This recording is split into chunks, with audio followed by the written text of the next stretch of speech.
plainclothes detective is a man under many pressures. His life is lived in contact with crime. Most crimes involve money, sometimes a great deal of money. And it can happen that a detective solves a crime involving money, but somehow the money stays missing. Then he's on the spot. Ugly whispers start behind his back, and only he knows whether he is innocent or...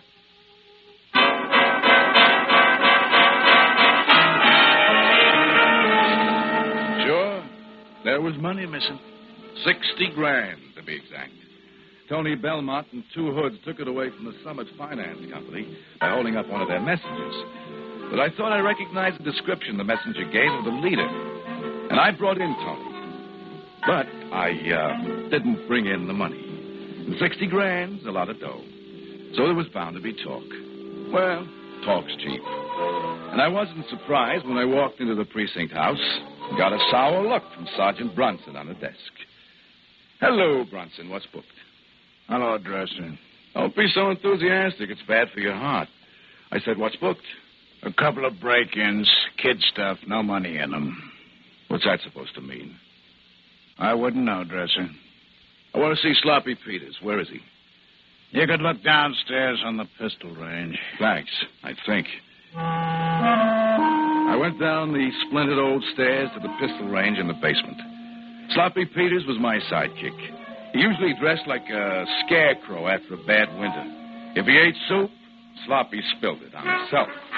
If he got his hand dirty, he mopped his hand over his face, got that dirty, too. Half the time, his socks didn't match.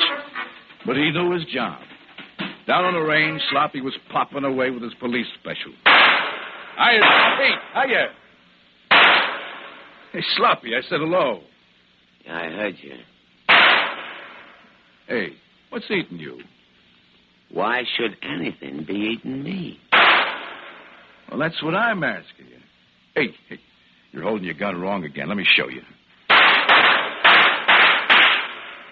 There. 5 in the black. Hey, Sloppy, where you going? But Sloppy Peters had turned his back and walked out. I spent the afternoon going over the break-ins, got back to the precinct in the evening. I was checking out. I had on a new outfit, $150 tan linen suit, custom-made silk shirt, $50 two-tone shoes, and a $10 tie. But what was anybody to say? Clothes were my gimmick, my trademark. The newspapers even had a nickname for me, Nifty Dresser. And besides, I said it was vacation time for me. I expected a comment on my new duds from Bronson, but he just looked at me and looked away. Hey, Bronson, I'm talking to you. Oh, it's you, Dresser. What do you want? Just a civil answer. Is Sloppy Peters around? Should he be around? Never mind whether he should be or not. Is he? I couldn't say, Dresser. I couldn't say. Maybe he's out looking for some missing dough. Yeah? Just what dough did you have in mind? Oh, I heard tell something about a payroll being missing. Somebody, I forget his name, caught the hold-up guy all right, but somehow the money got mislaid. 60 grand, I think it was. That's right. 60 grand. And it was me who caught the hot rod who stole it. Tony Belmont. So it was. It all comes back to me now. Congratulations. Too bad you didn't find the dough, too. Or did you? Maybe we can finish this interesting discussion later on, Sergeant. Right now, I'm looking for Peters. Anytime, Dresser, anytime. I turned on my heel and walked out.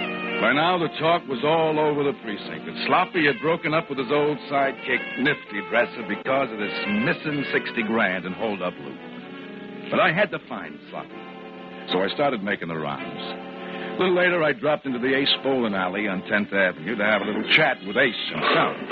Yes, sir. Hey, say, man, you're hip tonight. You're really hip. Oh, wait a minute. Wait till I put on my dark glasses before I look at you. It's a new outfit. You like it, huh? Well, if this was Christmas, I'd just stand you in the corner to beat a Christmas tree. Looks like money. Real money. Yeah. It does at that, huh? Say, I hear you're going on vacation tomorrow. That's right. 2 weeks at the beach. You're coming back in 2 weeks, I suppose? Well, certainly I'm coming back. Why shouldn't I? Oh, no reason. Unless maybe you came into money and decided to live it up. My rich uncle left me out of his will. He always hated cops. What's on your mind, Ace? Oh, nothing personal, Dresser. But there's talk going around. Yeah, such as? Well, last week, Tree Hunt Rods holed up the Summit Finance Company and get away with $60,000. A clerk was able to describe one of them. That's right. I recognize the description. Tony Belmont. So you picked up Tony in his room. You left Sloppy Peters downstairs and handled Tony single-handed. You were alone with him 15 minutes. Oh, I spent 15 minutes trying to make him tell me who the two muscle men were who helped him. Why, anything wrong with that? Am I saying that was? But the talk goes around that Tony still has that $60,000.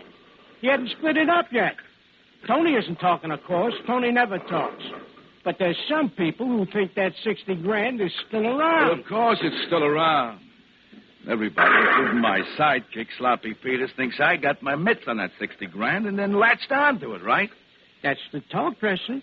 That's the talk. Well, let him talk, Ace. Talk is one thing. Proving it is another. I left the Ace bowling alley and went on making the rounds. A bar here, a dance hall there. All places where I might pick up a whisper of interest to a cop. At each place, I asked for Sloppy Peters, but nobody had seen him. Apparently, Sloppy had crawled into a hole and disappeared. It wasn't like him. I wanted to find Sloppy, and I wanted to find two unknown muscle men who'd been in with Tony Belmont on that holdup. Even if by any chance I was planning on taking a vacation, from which I wouldn't bother to come back, I didn't want to leave those two hoods on the loose. I wanted them behind bars for a long time. Then in a pool parlor on 9th, I got my first lead from Nick the Pick, a combo pickpocket and pool shark. Oh, Doc. Hello, Nick. Watch me put the 7-ball in the side pocket. Hey, nice shot. The rumble is you're looking for your sidekick. You seen him? Right ball in the end pocket. Well? Answering in words of one syllable? No. And what's your interest? 9-ball in the side pocket. Yeah. I never met. Neither do I. Now, what do you know about Sloppy Peters? Oh, that was a guy. What do you say? 10-ball in the end pocket. What did he say? Luigi's Bar and Grill half an hour ago. Thanks. Don't mention. I started down the dark side street for Luigi's Bar and Grill. Trail was getting hot now, too hot. Because the red neon sign that said Luigi's was 50 yards ahead of me when footsteps scuffed in a doorway just as I passed. Something jabbed into my back and a voice said, Okay, clothes horse. Stand quiet with your hands up. Or I'll give you a chance to see how you like the new two-piece backbone.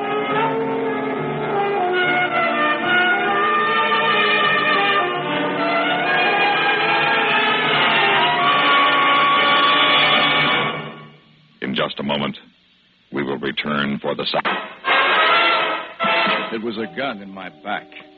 There were two men behind me, a big one and a little one. I recognized the voices. Phil Whip, the little one, and Wheezy Blaine, the big one. Wheezy took my gun and then frisked me. $50, that's all he's got. The dough ain't here. Well, what do you expect? Did he be carrying it on him? Think he'd have $60,000 in his pocket? He's got it hid someplace. Hello, Phil, Wheezy.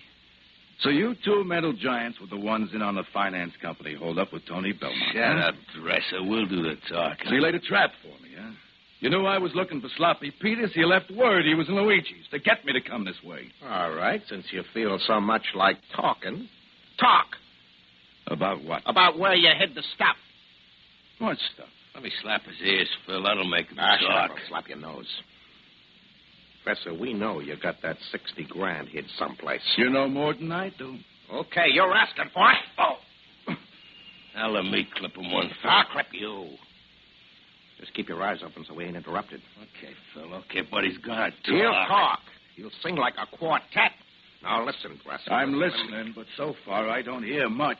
We know you got the dough. Tony Belmont slipped word on the grapevine. You took it. You can fool the police commissioner, but you're not putting anything over on us. After you nabbed Belmont, you managed to hide the payroll loot someplace. Now, where is it? Suppose I say I don't know. In that case... We can keep this up all night, you know. Question is, can you take it all night? What about it, Dresser? Okay. Maybe I know where the money is. Okay, then. Since you know where it is, suppose you tell us. I hid it in the junkyard behind Belmont's rooming house. The junkyard? Yeah, Phil, there is a junkyard right out the back way and down the alley. That's it. I locked Belmont in the closet. See, I wrapped the door with a newspaper, and I went down the back way while Sloppy Peters waited for me out front. Then I hid the money, went back and got Belmont, and I took him down the front way. You cops are all alike. The only difference between you and us is we admit we're crooks. The difference between you and me is that you're stupid. Now, can I clip him, Phil? No. Now he's going to lead us to the dough. There's an alley ahead least of that junkyard. Start moving, Dresser. I started moving. With a gun nudging me in the kidney, there was nothing else to do. We went down a long, dark alley, listening to the televisions playing in the buildings we passed. The people quarreling, babies crying. Then we came to a high board fence that surrounded the junkyard, and I stopped. What are you stopping for? Well, here's the junkyard. How are we going to get in? You got in the other time. You can get in this time. Oh, that was from the other alley. You see, there was a loose board. Wheezy. Yeah, Phil. Look for a loose board so we can get through this fence. Wheezy Blaine began yanking at the fence, while Phil Whip kept the gun grinding hard into my back. I was in no hurry. I knew they were figuring on killing me as soon as they had their hands on the money. Shooting me in the back and leaving me along with the old boilers and washtubs in the junkyard. Oh, I was perfectly willing to postpone that as long as possible. Then, Wheezy Blaine found the loose board. Phil used his gun to steer me to the opening, and we all squeezed through. Okay. What are you stopping for? I'm just trying to figure where we are. Now, the other time I got in this junkyard from the other side. If you're stalling, you're going to be sorry. I hid the money inside an old furnace, someplace about the middle. Ought to be over this way, here. I led the way toward the center of the junkyard. Rusty iron ripped holes in my new suit. And a cat jumped up snarling. There were a million people inside a few blocks of us, but there in the silence of that deserted junkyard, Phil and Wheezy and I might have been the last men alive in the whole world. Okay. Now what are you stopping for? Someplace around here I hit the dough. One of these old furnaces. Which one? Now, don't try to stall. Listen, I was in a hurry. I crammed the money into an old furnace. Now, just let me look in this one here. No, it's not here. Maybe it's that one over there. Now my suit was covered with a messy black stain from reaching around inside the furnace. There wasn't much left of my outfit by now, but this was my life that was worrying me, not my clothes. They followed close behind me as I worked my way toward the other furnace. An overturned bathtub lay about 10 feet from it. And on the bathtub, a black cat sat and just watched us. Hey, look at Phil. A black cat, that's bad luck. Bad luck for Dresser if this ain't the right furnace. Because then I'll know he's stalling. No. This is it.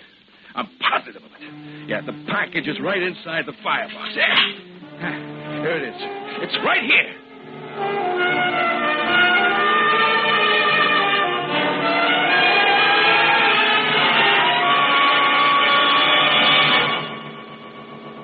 In just a moment, we will return for the concluding act of Suspense. I reached inside the antique furnace, and there was the package. But it didn't hold any money. It held a revolver. As soon as I had it in my hands, I dropped to my knees and I yelled, "Okay, Sloppy, shoot!" Phil, the bathtub is shooting at it. Out!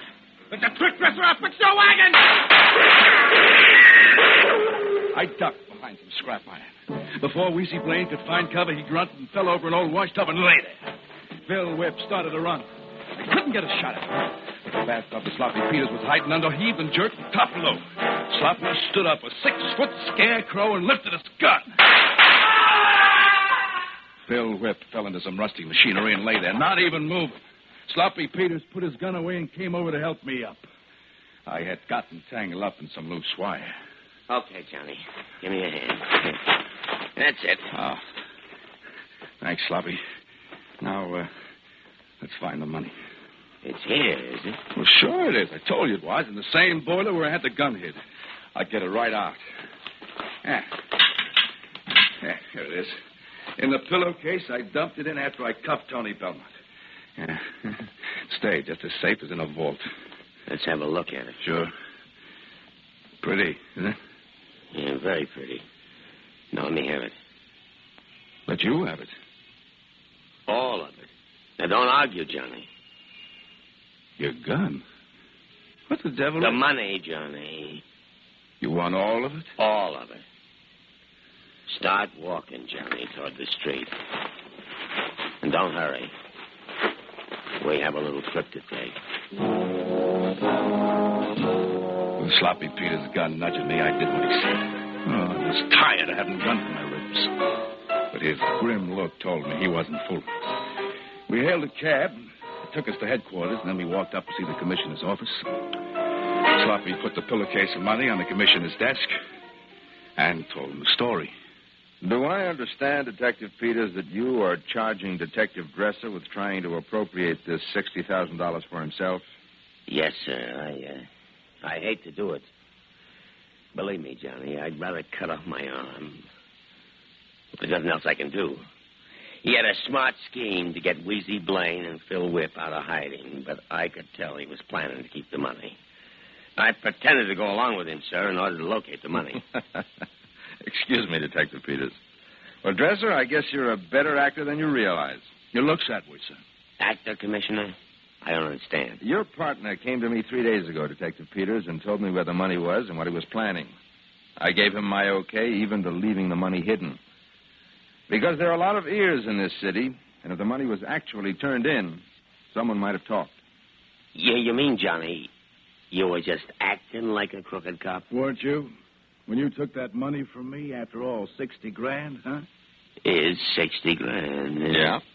That's the way I thought you figured. Peters, I'm glad you did what you did. Convincing proof of your own integrity. And Dresser? Yes, sir. I want to congratulate you. It was a well-worked-out plan. Except for one bad mistake. Mistake, Commissioner? Well, look at your partner. I believe they call him Sloppy Peters. And no wonder. Dirt all over him. Face, hands, hair. Your mistake, Dresser, was this. You had him in a bathtub. Why didn't you put in some soap and water, too?